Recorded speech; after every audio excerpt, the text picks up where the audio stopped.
Hey there, Mid9M fam. Welcome back to the channel.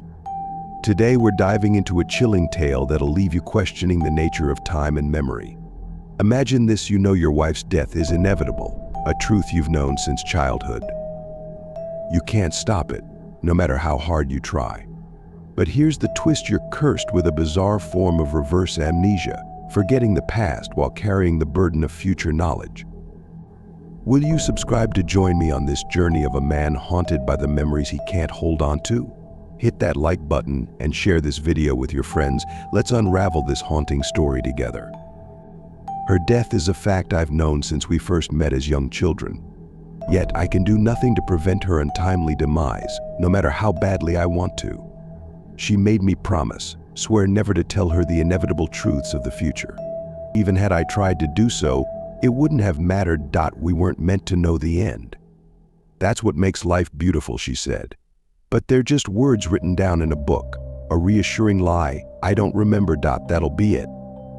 The last memory I have of my wife alive. Once her body has been buried, and once I've moved away to another city, I'll forget she ever existed.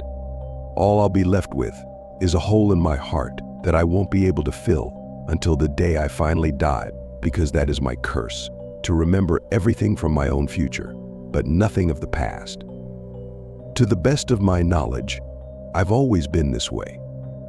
From the very first step I took as a toddler, and from the first words spoken, I was given every single memory from my entire life, even though I hadn't yet experienced them. In return, they vanish from my mind once I experience them. In the most bizarre way, I'm living my life backwards. I am burdened with the knowledge of tomorrow, knowing fully well I can do nothing to alter the oncoming passage of time. Thus, at the ripe old age of 35, I have forgotten every single factual detail about my life. And once these words have been put down on paper, they'll be gone too, washed away by a fractured mind. But before we continue my story, let me answer a few questions such as: how can I write if I forgot ever learning it? How can I walk? How can I even have relationships with other people if their details elude me day by day? To the first two, I'll answer this: do you remember your first steps? The act of learning how to stand on 2 feet, or is it simply something you know how to do, a skill ingrained into your very being? Do you even need to think before speaking, or do words just flow out with only its context processed? Love, on the other hand, is an emotion that transcends memory. It's so deeply buried in our hearts that there have been cases of total amnesia, ridding the person of everything, save the love they hold within. Memory and skill don't necessarily go together. Some abilities are ingrained in our muscles and our subconscious mind. That's why I still miss my mother, even though I remember nothing about her. And it is why I still love my wife on her last night of life. My curse is more like reverse amnesia, and the stories I have to tell are simply words read from a notebook. Each day I awake to read events from a time I cannot remember. The handwriting doesn't even belong to myself, but to 2 distinct people. The first set of stories, spanning from my childhood to my mid-20s, were written by my mother. She was a brilliant person, quick to action, and smart as all hell. She noticed something off about me at a very young age, once I started predicting things that hadn't yet come to pass. The first incident occurred when I was 5 years old. It was such an innocuous, dumb complaint. I didn't want to go outside because of the storm. I was afraid the lightning would hit us during the picnic we'd planned. My mother was naturally confused, as the trip had been scheduled for the next day, and the weather report had confidently stated that the day would be filled with nothing but sunshine.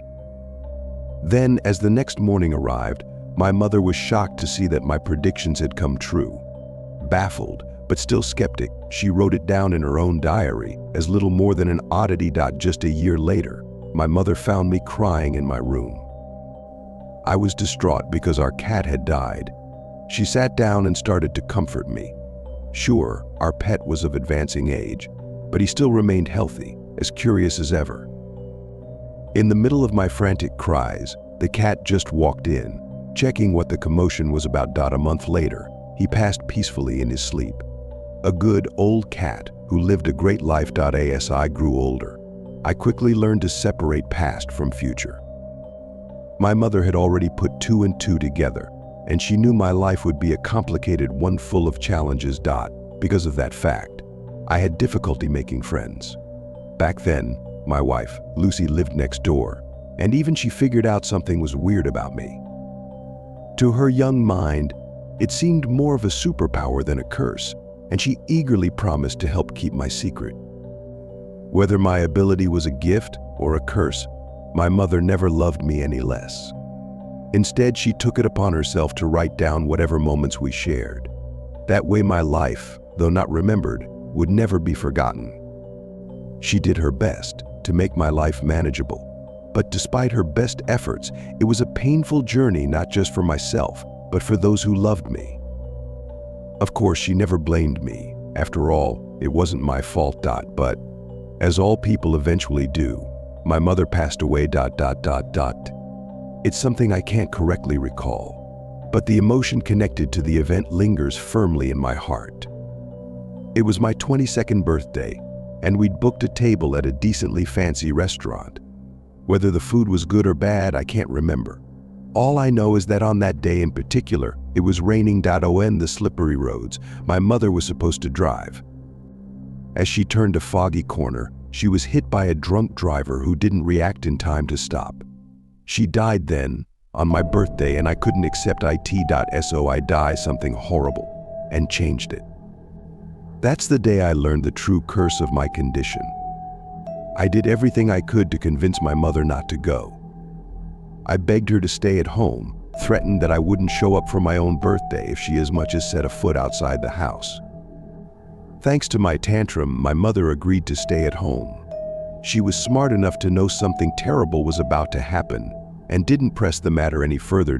We spent the evening watching a movie, mindless fun for someone unable to remember the plot, but I was ecstatic nonetheless.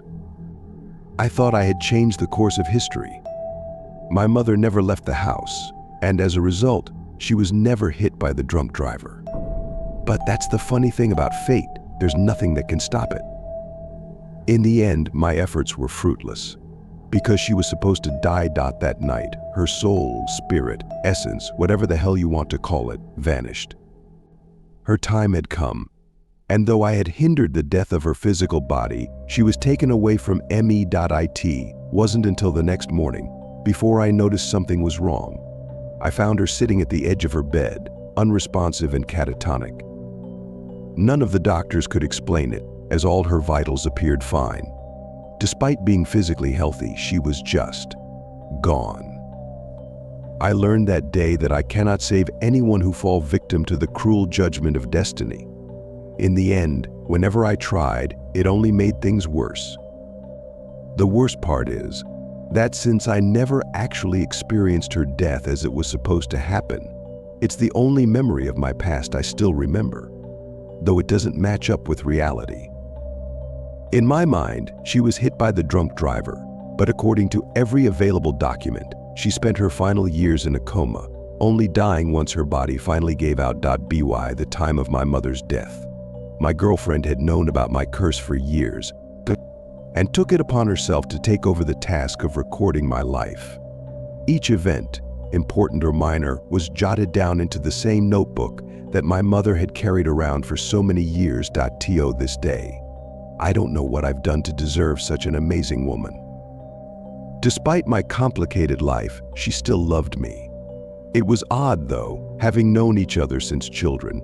As she got to know me, I was starting to forget her. I guess it helped, having grown up side by side with my secret. That's the only way she could possibly understand, to see beyond it, to who I truly am. Even then, as we first met, I knew we'd end up married one day. Of course I did. I had every single memory stored in my mind. Maybe that fact allowed me to act more confident than I truly was, or maybe destiny played a hand in our pairing, I don't know. But by the time we entered an age where crushes became an acceptable fact, we quickly started dating. Together, we shared all of our firsts. Though I don't remember any of them, I can recall the feelings connected to each event. I love her with all of my heart, despite losing some of the memories I have of her for each passing day. Which brings us to the present day. Tonight, we won't be able to sleep. She won't know why, but something will irk her mind. Instead, we'll stay up late, talking and reminiscing about times long since past. I won't crack, I won't cry, and I won't let her know what's about to happen. She'll just write her final entry into my book, and then we'll fall asleep in each other's arms. I can't prevent her death, lest I want her to suffer the same fate as my mother. And once she's gone, there will be none left to continue my story. Each day will pass as it always has, and I'll forget it. Doomed to wander this world alone, I can do nothing save wait for my eventual death. That's why I'm writing this now, as my wife sleeps beside me. I need the world to know what I can't. I need someone to remember my story, to remember that I once walked this path. I don't regret my life, because despite all odds, it was a happy one.